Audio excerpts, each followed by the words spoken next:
ॐ श्रीगौर्या सकलार्थदं निजपदां भोजेन मुक्तिप्रदम् प्रौढं विघ्नवनं हरन्तमनघं श्रीढुण्डितुण्डासिना वन्दे चर्मकपालिकोपकरणैर्वैराग्यसौख्यात् परम् नास्तीति प्रदिशन्तमन्तविधुरम् श्रीकाशिकेशं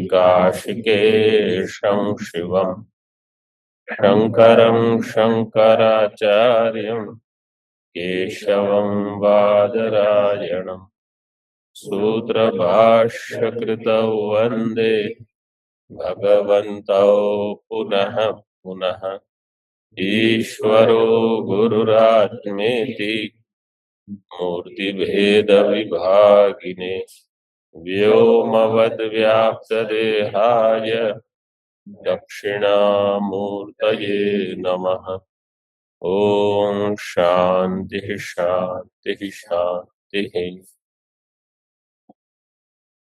ज्ञानी के लिए अशरीरत्वम सर्वदा है, ये मुख्य है, हमें समझ लेना है। अज्ञानी को ये जानना है कि मैं सर्वदा अशरीर ही हूं और शरीर संबंधी सुख दुख राग द्वेष काम क्रोध है, ये आत्मा को स्पर्श नहीं करते। अभी इसमें दृष्टांत देते हैं, भाष्य में हमने देखा तद यथा अहि निर्वयनी वल्मीके मृता प्रत्यस्ता शयित एवमेवेदं शरीरम शेते अथायम अशरीरो अमृतः प्राणो ब्रह्मैव तेज एव इति। जीवन मुक्त से शास्त्र क्या अपेक्षा करता है? देखिए, तद यथा जैसे अहि सर्प निर्वयनी मतलब उसकी त्वक, उसकी चमड़ी, अहि निर्वयनी का अर्थ है सर्प की जो त्वचा है जिसको त्याग करता है, निर्वयनी। निर्वयनी जैसे संस्कृत में सबसे बढ़िया क्या है, जैसे अक्षर है वैसे ही पाठ करना है, उच्चारण। अंग्रेजी वगैरह में ऐसा नहीं है, वो कुछ इधर उधर कर देते हैं। यहाँ तो न नी के बाद र ल व य नी, बस ऐसे बोलना है। अहि निर्वयनी वल्मीके मृता प्रत्यस्ता शयित। वल्मीक वो चींटियों का रहता है, उसके बाहर मृता मरी हुई चमड़ी ऐसे समझो पड़ी हुई हो, मृता प्रत्यस्ता, और त्यक्ता, प्रत्यस्ता का अर्थ है छोड़ दी गई हुई। शयित तो निर्वयनी शयित, शयित सिंह स्वप्ने धातु से विधिलिंग आत्मनेपद प्रथम पुरुष एक वचन। जैसे वो चमड़ी वहां मरी हुई पड़ी हो और सर्प को एक बार उसको त्याग करके उसमें कोई अहम बुद्धि न बने, इस प्रकार से एवमेव इदम शरीरम शेते, इसी प्रकार ये शरीर है ज्ञानी का। मतलब इतना वैराग्य हो जाए हमारे शरीर के प्रति कि जैसे सांप अपनी चमड़ी छोड़कर देखता भी नहीं कि अच्छा वो मेरी थी, ऐसे ज्ञानी शरीर में रहते हुए यह शरीर मेरा नहीं है, इस प्रकार से आत्म भाव छोड़ दे। शरीर तो नहीं छोड़ सकता जब तक प्रारब्ध कर्म है, उसमें अहम बुद्धि छोड़ देनी है। ये है अशरीरत्व। अशरीरत्व की परिभाषा कर दी, मतलब 100 बार दिन में अगर मैं अशरीर हूं ये बोलने से अशरीर नहीं हो जाओगे। ये ऐसी शरीर के प्रति बुद्धि हो तो आप अशरीर हो, ऐसे। अथ अयम अशरीरो अमृतः, अयम जीवन मुक्तः विदुष विद्वान, अशरीरो अमृतः शरीर रहित और अमृत, प्राणो ब्रह्म एव तेज एव, वही प्राण है, मतलब परमात्मा, ब्रह्म वही ब्रह्म है, वही तेज है, चैतन्य है। इति टीका में, अहिर्निर्वयनी सर्पत्वक, निर्वयनी का अर्थ किया त्वक, अहि अहेहे निर्वयनी सर्पत्वक, वल्मीकादौ प्रत्यस्ता, वल्मीक बड़े बड़े रहते हैं जंगलों में, और वहां सांप रहते हैं बहुत। वल्मीकादौ प्रत्यस्ता निक्षिप्ता, मृता सर्पेण त्यक्त अभिमान, सांप ने उसमें अभिमान छोड़ दिया है। वर्तते, वहां पड़ी रहती है वो।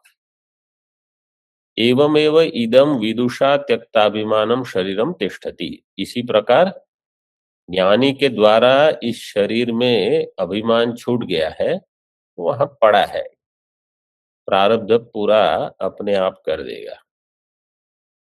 फिर प्रश्न ये होगा कि दुनिया को कैसे पता चलेगा कि मैं ज्ञानी, अगर ऐसे ही मैं रहा तो समझ लो कि आप अज्ञानी हो। अगर आपकी ये इच्छा है कि बाकी सबको पता लगे कि मैं ज्ञानी हूं, तो कुछ नहीं आप।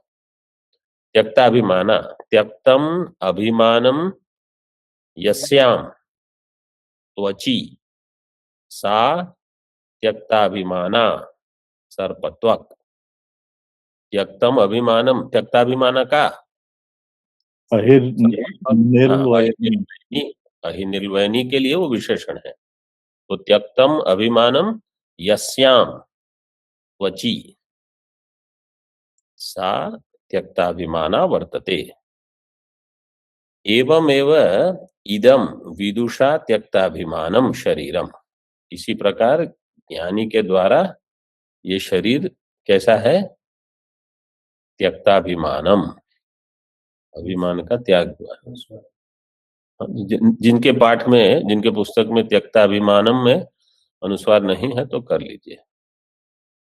अथ तथा त्वचा निर्मुक्त सर्पवत एव अयम देहस्थः अशरीरः, अथ जैसे ये है, तथा त्वचा निर्मुक्त सर्पवत एव अयम देहस्थः अशरीरः, ज्ञानी विद्वान, इस प्रकार से इतनी इतने हद तक शरीर में अहम भाव छोड़ना है, ये बता रहे हैं श्रुति। तो थोड़ा आपको इतना समझना है कि दृष्टांत जो होते हैं ना, वो सर्वसामान्य रहते हैं। अभी आपको भूख लगेगी तो भोजन किस शरीर में खाओगे, उसी शरीर में ज्ञानी भी खाएगा, अथवा अध्ययन अध्यापन व्यवहार कराएगा तो शरीर से ही कराएगा। और उस शरीर को ठंड लगेगी तो कभी कपड़े पहनेगा, कभी जब एक ऐसी परिस्थिति आती है जब उनको लगता है कि अभी इसको संभालने की कोई जरूरत नहीं, इसको जाने दो, जब वो हो गया तब मतलब बिल्कुल उनको कुछ पता ही नहीं कि है नहीं है। तब जब तक ये नहीं होता तब तक वो कुछ बिल्कुल कम से कम व्यवहार कर लेगा। चलो कुछ ठंड है तो डाल दो कपड़ा, बाहर जाना है तो कुछ पहन लो, ऐसे। फिर एक समय आएगा जब वो छूट जाएगा। फिर तस्य तावदेव चिरम, फिर उतना ही समय है कि गया। विदुषो देहे सर्पस्य त्वचि इव अभिमानाभावात, जैसे ज्ञानी का देह में कैसा होगा, जैसे सर्प का उस त्वचा में अभिमान का अभाव है, अभिमान अभावात। अशरीरत्वात् अमृतः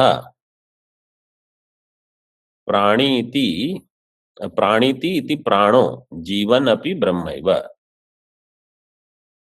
देह में अभिमान अभावात अशरीरत्वात्, अभिमान के अभाव से वो अशरीर है। अशरीरत्वात् अमृतः, क्योंकि मरण तो शरीर का होगा। अशरीर का अर्थ वास्तव में तीनों शरीर लेने हैं, यहाँ भले दृष्टांत में केवल स्थूल शरीर का दृष्टांत दिया है, क्योंकि अगर स्थूल शरीर में अभिमान नहीं है और सूक्ष्म शरीर में अभिमान है, तो आप वैसे ही दुखी रहोगे जैसे पहले थे, क्योंकि सुख दुख का अनुभव तो सूक्ष्म शरीर, मान अपमान, राग द्वेष, वो तो सूक्ष्म शरीर में है। अशरीर होने से अमृतः। प्राणिति, प्राणन क्रिया का अर्थ है जीव प्राण धारणे, तो इसलिए प्राणो, प्राणिति इति प्राण, प्राण का जो अर्थ किया है श्रुति में दिया है प्राण, अमृतः प्राण, तो प्राणिति इति प्राण मतलब जीवन अपि, जीते जीव वो ब्रह्म है। किं तद ब्रह्म तेजः स्वयं ज्योति ही आनंद एव इत्यर्थः, जो चैतन्य स्वरूप है, आनंद स्वरूप है, ऐसा। वस्तु तो अचक्षुरपि बाधित चक्षुरादि अनुवृत्त्या सचक्षुरिव, ये अगली श्रुति।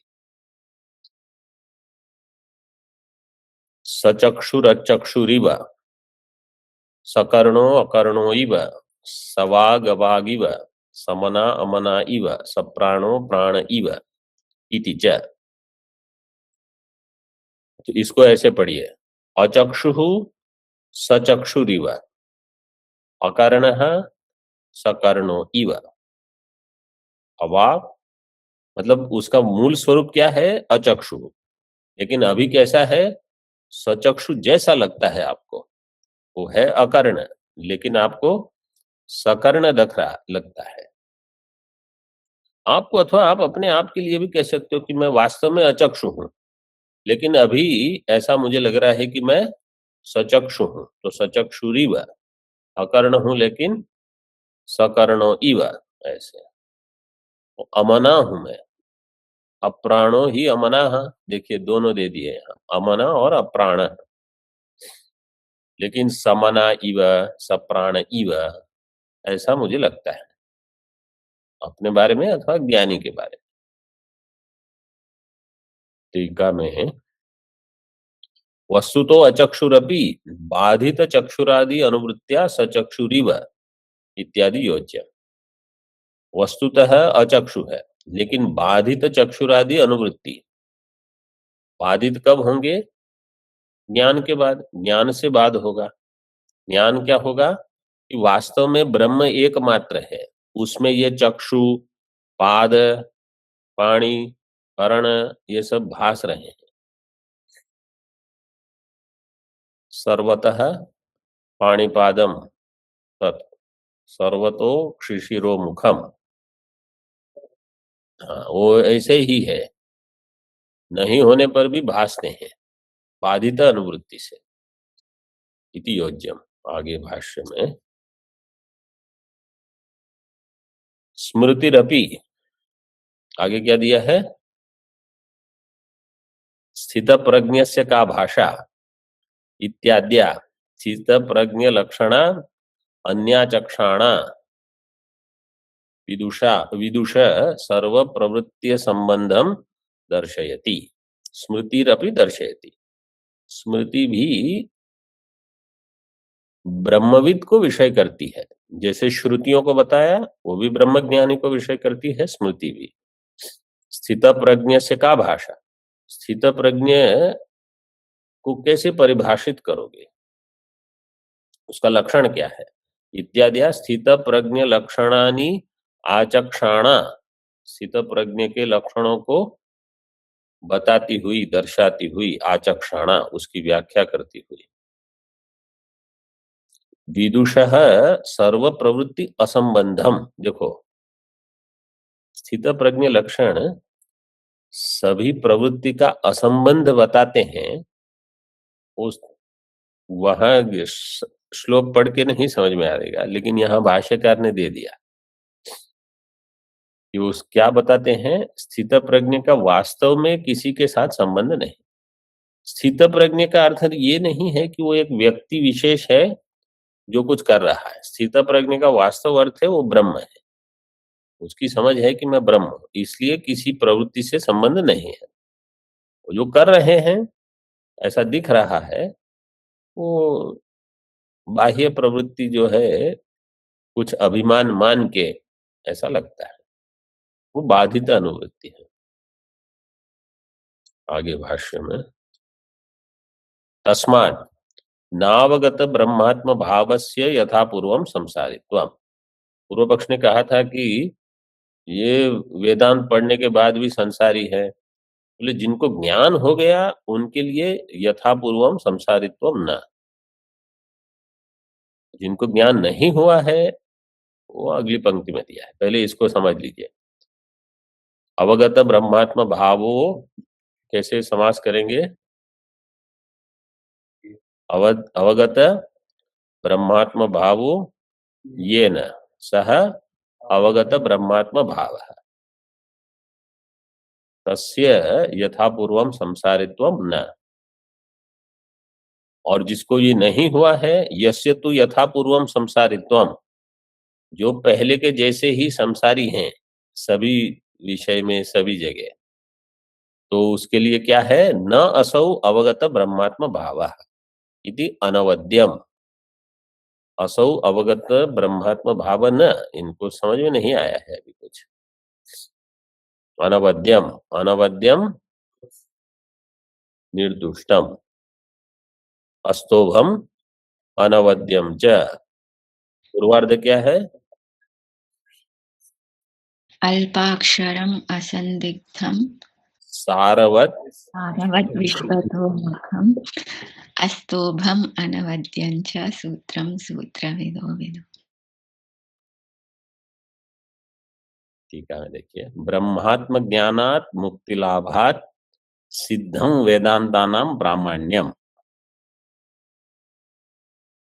ब्रह्मात्म ज्ञान से मुक्ति प्राप्त हो जाती है। ब्रह्मात्म ज्ञानात मुक्ति लाभात वेदांतानाम प्रामाण्यम सिद्धम। पूर्व पक्ष ने कहा था कि ब्रह्म ज्ञान से कुछ नहीं होगा, इसलिए वेदांत का प्रामाण्य नहीं है। तो कह दिया नहीं, ब्रह्म ज्ञान से मुक्ति होगी, इसलिए वेदांत का प्रामाण्य सिद्ध है। और शास्त्र कैसा है? हित शासनात् शास्त्रत्वम, शास्ति हितम उपदिशति इति शास्त्रम। तो आपका हित बताता है शास्त्र, और आचार्य भी आपको बताते हैं कि ऐसा मत करो, ये करो। अब आपको समझ में नहीं आता है तो आप वहां शास्त्र जैसे निर्दुष्ट है, वैसे आचार्य भी निर्दुष्ट है, निर्दोषतया स्थितम शास्त्र। तो इससे वेदांत का प्रामाण्य सिद्ध हो गया। अब पहले और एक प्रश्न था, उसको उसका उद्बोधन कराते हैं। भाष्य में देखिए, यत् पुनरुक्तम श्रवणात् पराचीनयोर मनन निधिध्यासनयोर दर्शनाद विधिशेषत्वम। दर्शनात् में द के ऊपर अनुस्वार है, अगर है तो काट दीजिए। विधिशेषत्वम ब्रह्मणो न स्वरूप पर्यवसायित्वम इति। ये पूर्व पक्ष था कि श्रवण के पश्चात श्रवणात् पराचीन, उसके बाद मनन निधिध्यासनयोर दर्शनात्, मननंच निधिध्यासनंच इति मननध्यासनो, मनन निधिध्यासनम मैं कह रहा हूं तो कौन से लिंग में चलेगा? निधिध्यासने, मनन निधिध्यासने तयोः मनन निधिध्यासनयोः दर्शनात्। चूंकि महाश्रुति में कहा आत्मावारे द्रष्टव्य श्रोतव्य मंतव्य निधिध्यासितव्य, तो मंतव्य निधिध्यासितव्य है, इसलिए विधि शेषत्वम ब्रह्मण। ब्रह्म कैसा है? विधि का शेष है। क्या विधि है? अभी मनन निधिध्यासन आपको करना है। तो पूर्व पक्षी की समझ है कि ज्ञान के बाद कुछ विधि शेष है ऐसे, इसलिए ब्रह्म स्वरूप पर्यवसायी नहीं हो गया। ब्रह्मणः न स्वरूप पर्यवसायित्वम्। ज्ञान से ब्रह्म की प्राप्ति नहीं होगी। ज्ञान से आपको केवल समझ में आएगा कि कुछ ब्रह्म है, आप हो, लेकिन आपको कब प्राप्त होगा? जब आप मनन निधि ध्यान, मतलब कुछ उपासना जैसा करोगे ऐसे। अब उसको देखिए टीका में। ब्रह्म ज्ञानम उद्दिश्य श्रवणवत मनन निधिध्यासनयोरपि अवांतर वाक्य भेदेन विधि अंगीकारात् न ब्रह्मणो विधिशेषत्वम् उद्देश्य ज्ञान लभ्यतया प्राधान्यात् इत्याह। ब्रह्म ज्ञानम उद्दिश्य श्रवणवत मनन निधिध्यासनयोरपि अवांतर वाक्य भेदेन विधि अंगीकारात्। ब्रह्म ज्ञानम उद्देश्य, ब्रह्म ज्ञान को उद्देश्य बना करके जैसे श्रवण साधन है, ऐसे मनन निधि ध्यासन भी साधन है। और अवांतर वाक्य भेदेन विधि अंगीकारात्, अवांतर वाक्य भेदेन विधि अंगीकारात्। अवांतर वाक्य भेद, इसको कैसे समझेंगे? अवांतर वाक्य भेदेन विधि अंगीकारात्। अवांतर वाक्य जो है, जो इससे भिन्न है, ये एक महावाक्य है, एक होते हैं महावाक्य, एक अवांतर वाक्य। तो जो अन्य वाक्य है वहां विधि का स्वीकार किया गया है, यहाँ विधि का स्वीकार नहीं होने से न ब्रह्मणो विधि शेषत्वम, ब्रह्म विधि का शेष नहीं है। क्यों? उद्देश्य ज्ञान लभ्यतया प्राधान्यात, क्योंकि मनन निधि ध्यासन का प्रयोजन वही है जो श्रवण का प्रयोजन है। श्रवण का प्रयोजन है ज्ञान कराना, मनन निधि ध्यासन का भी प्रयोजन है उसी का ज्ञान कराना जो श्रवण के द्वारा करवाया गया है। तो ऐसा नहीं है कि जैसे कर्मकांड में कैसे है, श्रवण करोगे आप कुछ वेद मंत्र तो आपको ज्ञान होगा, और फिर जो याग के लिए क्रिया करोगे तो स्वर्ग की प्राप्ति के लिए है। तो पहले ज्ञान के लिए फिर प्राप्ति के लिए। यहाँ ऐसा नहीं है, श्रवण भी ज्ञान के लिए, मनन भी ज्ञान के लिए, निधि ध्यासन भी ज्ञान के लिए है। तो जो उद्देश्य है उसी के ज्ञान के लिए, उद्देश्य ज्ञान लभ्यतया प्राधान्यात न ब्रह्मणो विधि शेषत्व, ब्रह्म में विधि शेषत्व नहीं है। अमांतर वाक्य भेदेन विधि अंगीकारात, वहां यहाँ नीचे हिंदी में ऐसे दिया है कि श्रवण के समान मनन निधि ध्यासन, इसको थोड़ा देखते हैं।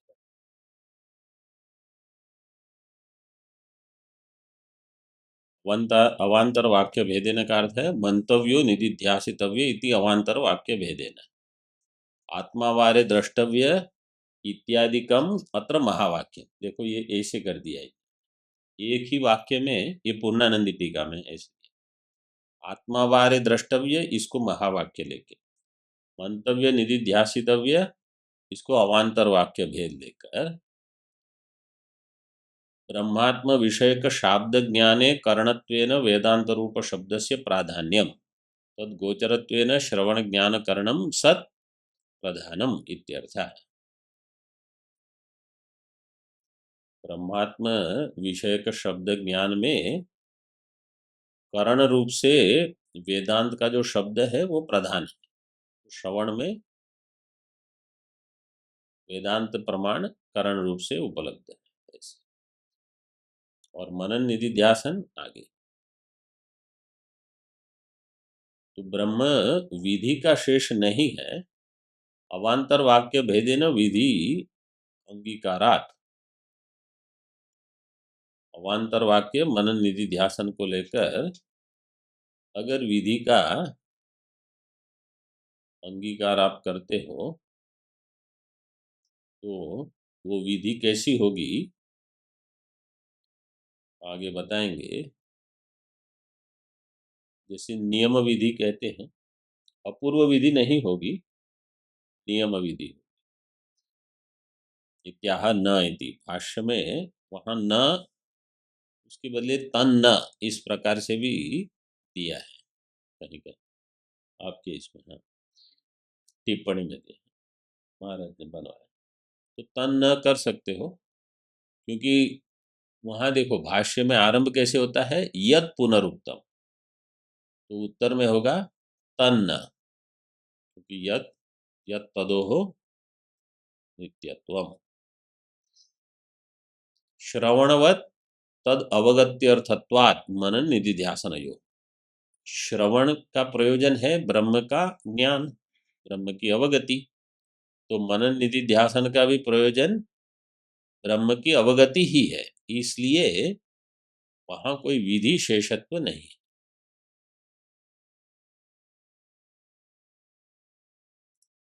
टीका में श्रवणं ज्ञानकरण वेदांत गोचरत्वात् प्रधानम, ज्ञान का अर्थ है प्रमा, श्रवणम प्रमाकरण वेदांत गोचरत्वात् प्रधान, मनन निधिध्यासनयोः प्रमेय गोचरत्वात् अंगम।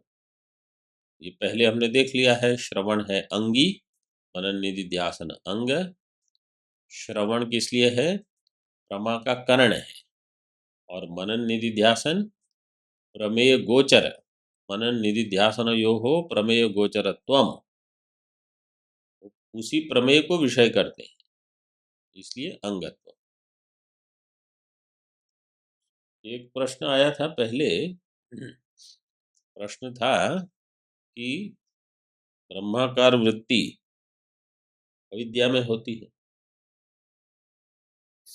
तो उससे क्या हानि, क्या थी, क्या प्रश्न था, वृत्ति अविद्या में कैसे, अविद्या का कार्य है, वृत्ति भी करो, और उसके द्वारा मतलब अविद्या का नाश कैसे होगा। सारे कार्य अविद्या में ही होते हैं, स्थूल शरीर सूक्ष्म शरीर सारी साधना अविद्या में ही होगी। तो जैसे घटाकार वृत्ति अविद्या में उत्पन्न होगी, तो ब्रह्माकार वृत्ति भी अविद्या में ही उत्पन्न होती है, अविद्या के बाहर तो कुछ होगा नहीं। तो इसमें तो हमारे पास विकल्प ही नहीं है। अब प्रश्न ये है कि ये ब्रह्माकार वृत्ति अविद्या का कार्य होने से अपने कारण का नाश कैसे कर सकती है। वैसे वास्तव में पहले बताया होगा शायद, ब्रह्माकार वृत्ति अविद्या का नाश नहीं करेगी ना, ब्रह्माकार वृत्ति अवच्छिन्न वो काटेगा अविद्या को। अविद्या का विरोध किससे होगा, मतलब अज्ञान का विरोध किससे होगा, ज्ञान से होगा। जड़ का जड़ के साथ तो विरोध नहीं होगा। तो अविद्या को काटने के लिए तो चैतन्य है, लेकिन वो एक विशेष अवच्छेदक की अपेक्षा करेगा। जैसे घट अज्ञान निवृत्ति के लिए घट विशेष की अवच्छेदक रूप में अपेक्षा करेगा, ऐसी वृत्ति, मतलब ऐसी वृत्ति से अवच्छिन्न चैतन्य, वो ही घट अज्ञान का नाश करेगा। पट अज्ञान का नाश करना है तो एक ऐसी वृत्ति चाहिए जिसका अवच्छेदक पटाकार वृत्ति हो। तो अगर मूला विद्या का नाश करना है तो नाश तो चैतन्य ही करेगा, सभी अज्ञानों का नाश चैतन्य ही करता है, लेकिन आपको वहां एक विशेष तदाकार वृत्ति अवच्छेदक रूप में चाहिए। ऐसा बढ़िया अवच्छेदक जब हो, यहाँ अवच्छेदक क्या होगा, ब्रह्म तदाकार वृत्ति, उस वृत्ति से अवच्छिन्न चैतन्य अविद्या का नाश करने में समर्थ है। फिर अविद्या अवच्छिन्न चैतन्य को नाश नहीं करेगा, अविद्या को नाश करेगा। वृत्ति अवच्छिन्न चैतन्य अविद्या का नाश करेगा, चाहे वो मूला विद्या हो चाहे तूला विद्या हो। कर्म और ज्ञान में ये भेद हो जाता है। कर्म अविद्या में उत्पन्न होकर अविद्या में ही रहेगा, आपको अविद्या में रखेगा। ज्ञान अविद्या में उत्पन्न होगा लेकिन अविद्या को काटेगा। इसलिए कर्म ज्ञान में भेद है। प्रमेय गोचरत्वाद अंगत्व मनन निधिध्यासनयोः। आगे नियमादृष्टस्य ज्ञाने उपयोगः। नियमादृष्ट इसका ज्ञान में उपयोग है। नियमादृष्टस्य ज्ञाने उपयोगः सर्वापेक्षा न्यायात् इति मंतव्यम। सर्वापेक्षा न्याय क्या है? सर्वापेक्षादि सर्वापेक्षा ये अधिकरण है, पहले हमने देख लिया था। सर्वापेक्षा यज्ञादि श्रुतेर अश्ववत, यह है सूत्र, यह अधिकरण है सर्वापेक्षा अधिकरण। यज्ञादि श्रुति, यज्ञेन दानेन तपसा अनाशकेन, वो श्रुति लेकर, तो इन सब का ज्ञान में उपयोग है। कब? नियमादृष्टस्य, जब वो नियम लेकर, तो यहाँ एक नियम कैसे बताया है, यज्ञ दान तप तो आपको करने हैं, और वेदानुवचन वेदानुवचन है, वेदानुवचन यज्ञ दान तप ये तो करने हैं चित्त शुद्धि के लिए। और नियमादृष्ट का अर्थ है वेदांत वाक्यैरेव ब्रह्म ज्ञातव्यम ब्रह्म स्मर्तव्यम, इस प्रकार से। तो उपनिषद वाक्य, जैसे वेद वाक्य अपने आप में पुण्य देगा, ऐसे वेद उपनिषद वाक्य भी अपने आप में पुण्य उत्पन्न करेंगे उसका चिंतन करने पर, तो उससे अदृष्ट पुण्य होगा। ये नियम विधि है। नियमादृष्टस्य ज्ञाने उपयोगः। नियमादृष्ट मतलब नियम विधि में क्या होता है, इस 3 प्रकार की विधि है। नियम विधि क्या है? नियम पाक्षिक सती, तो पाक्षिक मतलब 2 पक्ष उपलब्ध हैं।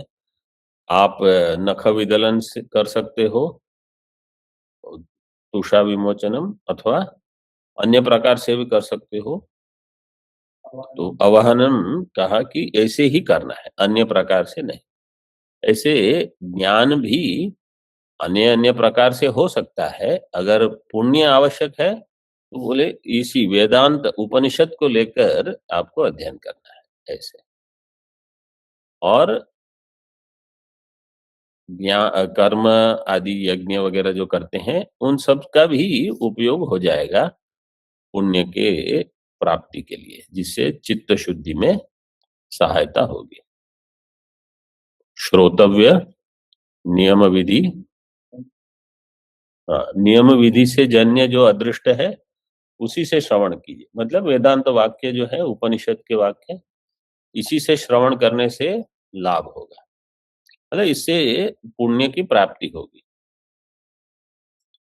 आगे तर्हि ज्ञाने विधि ही किम इति त्यक्तः तत्र आह। तो ज्ञान में विधि का त्याग क्यों कर दिया है? त्यक्तः तत्र आह। यदि ही अवगतम ब्रह्म अन्यत्र विनियुज्येत भवेत् तदा विधिशेषत्वम्। यदि ही अवगतम ब्रह्म, अगर ब्रह्म जो ज्ञात हो चुका फिर उसका अन्यत्र कहीं विनियोग हो रहा है तो वो विधि का शेष होगा। मनन निधि ध्यासन ज्ञान के बाद नहीं करने। मनन निधि ध्यासन अपरोक्ष ज्ञान नहीं हुआ तभी करने हैं, तो ब्रह्म विधि शेष कैसे होगा? यदि ज्ञाने विधिम अंगीकृत्य वेदांतैः अवगतम ब्रह्म विधेय ज्ञाने कर्मकारकत्वेन विनियुज्येत तदा विधिशेषत्वं स्यात्। ज्ञान में अगर विधि को स्वीकार करके वेदांतैः अवगतम ब्रह्म, वेदांत के द्वारा जो ब्रह्म अवगत है, विधेय ज्ञाने कर्मकारकत्वेन विनियुज्येत, विधेय ज्ञान में कर्मकारक रूप से विनियुज्येत तदा विधि शेषत्वं स्यात्, तब वो विधि का शेष होगा। न तो अवगतस्य विनियुक्तत्वम अस्ति, लेकिन जो ब्रह्म अवगत हो गया उसका कहीं विनियोग नहीं करना है। विधि शेष तो तब होगा जब ज्ञात ब्रह्म किसी कर्म का कारक होकर विधि का शेष होगा, ऐसा तो है नहीं। प्राप्तावगत्या फल लाभे विधि अयोगात इत्यर्थ है। प्राप्त अवगत्या, एक बार ज्ञान हो गया तो फल लाभ होने के बाद फिर विधि कहाँ रहे। तो अवगतस्य विनियुक्तत्व, विनियुक्त है कि विधि युक्तत्व, विनि, अवगत का विनियोग ये तो न अस्ति, ज्ञात हो गया तो फिर उसका कहीं विनियोग नहीं करना है। तस्मात् विधि असंभवात अतः शेषत्वा संभवात, ये तस्मात् जो है ये वास्तव में प्रतीक है। अगर उसको वो बोल्ड में है आपके इसमें नहीं, हाँ हाँ, वो तस्मात् ऊपर जोड़ना है। भाष्य में देखिए, तस्मात् न प्रतिपत्ति विधि विषयतया शास्त्र प्रमाणकत्वं ब्रह्मणः संभवति। तस्मात् इसलिए न प्रतिपत्ति विधि विषयतया, पूर्व पक्ष ने ये बताया था प्रतिपत्ति विधि विषयतया शास्त्र प्रमाणकत्वं ब्रह्मणः, प्रतिपत्ति का ये विषय किसी उपासना के साथ जोड़ के ये विषय ब्रह्म शास्त्र प्रमाण, ब्रह्म में शास्त्र प्रमाणकत्व अथवा ब्रह्म शास्त्र प्रमाणकत्व वेद में कब आएगा, जब अच्छा शास्त्र प्रमाणक बहुव्रीहि लोगे तो ब्रह्मणः शास्त्र प्रमाणकत्वम, शास्त्रम प्रमाणम यस्मिन ब्रह्मणि, क्योंकि शास्त्र योनित्वाद बताया था, उसके साथ संगति लगाई थी। तो पूर्व पक्ष ने कहा कि यहाँ तो प्रतिपत्ति विधि विषय है, तो कह दिया कि नहीं, न प्रतिपत्ति विधि विषयतया शास्त्र प्रमाणकत्वम ब्रह्मणः संभवति। टीका में तस्मात् का अर्थ है विधि असंभवात, क्योंकि यहाँ विधि संभव नहीं है। अतः शेषत्वा संभवात, इसलिए विधि का शेष भी नहीं है। सत्यादि वाक्य ही लब्ध ज्ञानेन अज्ञान निवृत्ति रूप फल लाभे सति, सत्यम ज्ञानम अनंतम ब्रह्म इत्यादि वाक्यों के द्वारा ज्ञान प्राप्त होने पर लब्ध ज्ञानेन अज्ञान निवृत्ति रूप फल लाभे, अज्ञान निवृत्ति रूप फल होने पर फिर प्रतिपत्ति विधि विषय नहीं रहेगा इत्यर्थः। इति अतः, देखिए अभी सूत्र समाप्त करते हैं। सूत्रम योजयति, स्वतंत्रम एव ब्रह्म शास्त्र प्रमाणकम वेदांत वाक्य समन्वयात इति सिद्धम। स्वतंत्र ब्रह्म शास्त्र प्रमाणकम, शास्त्र के द्वारा, शास्त्र ही जिसमें प्रमाण है, वेदांत वाक्य समन्वयात ये हेतु हो गया। तत्तु समन्वयात, तत् ब्रह्म तू, बाकी सबका निषेध करके समन्वयात, वेदांत वाक्य समन्वयात इति सिद्धम, ये हो गया। तो सूत्र की व्याख्या यहां पूरी हो गई।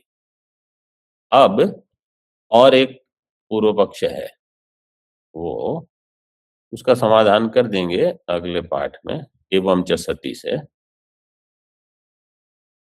अथा तो ब्रह्म जिज्ञासा इति तद विषय पृथक शास्त्र आरंभ उपपद्यते। अथा तो ब्रह्म जिज्ञासा, ये इस विषय को लेकर पृथक शास्त्र का आरंभ संभव है, उपपन्न है।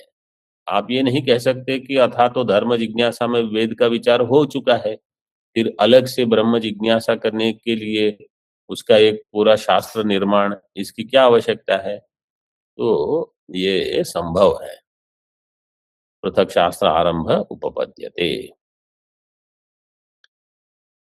चो अवधारणे, एवं च सती, च अवधारण कर दिया।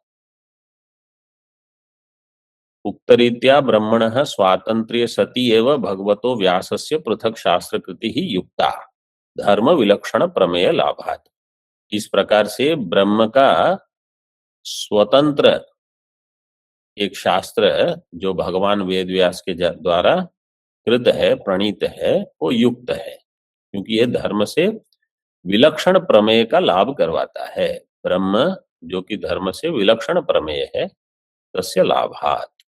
ओम पूर्णमदः पूर्णमिदं पूर्णात् पूर्णमुदच्यते पूर्णस्य पूर्णमादाय पूर्णमेवावशिष्यते। ओम शांतिः शांतिः शांतिः। शंकरं शंकराचार्यं केशवं बादरायणं सूत्रभाष्यकृतौ वन्दे भगवन्तौ पुनः पुनः। ईश्वरो गुरुरात्मेति मूर्तिभेदविभागिने व्योमवद्व्याप्तदेहाय दक्षिणामूर्तये नमः। ओम शांति शांति शांति।